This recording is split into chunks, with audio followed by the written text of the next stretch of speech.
Insignificant, c'est une idée qui a germé un petit peu avant que je parte aux États-Unis.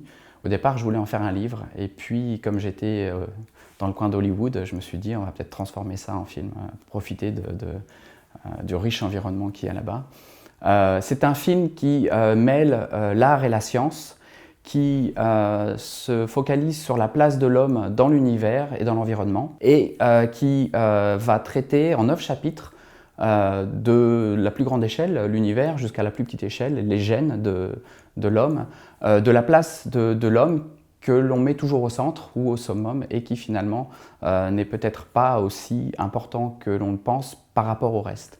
L'idée n'est pas de diminuer l'homme, mais de grandir le reste, de montrer à quel point on est dans un environnement extraordinaire. Et c'est un film en images de synthèse, 3D, d'une beauté assez époustouflante. En fait, je travaille avec un motion designer qui s'appelle Clément Morin, qui est très très doué. Et l'idée, c'est vraiment d'apporter de l'émerveillement, à la fois au niveau scientifique, c'est-à-dire avec des faits et des chiffres qui sont vraiment étonnants, et au niveau artistique, avec des images qui sont vraiment très fortes. Alors, on a déjà plusieurs partenaires très importants au niveau institutionnel, au niveau financier, au niveau distribution. D'ailleurs, la commission Fulbright est partenaire de ce projet. Mais on voulait vraiment que le public puisse s'impliquer dans le film, s'approprier le film et donc communiquer le plus largement possible avant que le film ne soit fait.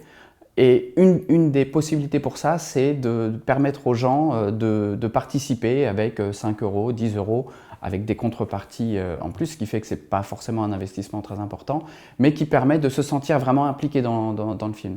Et donc cette plateforme de financement participatif, de crowdfunding, c'est vraiment une opportunité pour fédérer toute une communauté autour de la naissance de ce film. Il sera donc disponible sur pas mal de médiums sur Internet, à commencer par une chaîne YouTube. Il va être aussi passé dans certaines salles, notamment pour les gens qui donnent à un certain niveau sur la plateforme de crowdfunding. Il y aura plusieurs avant-premières avec débat, avec plusieurs scientifiques qui seront là, et donc avec visionnage de ce film. Et nous espérons aussi pouvoir le faire passer à la télé.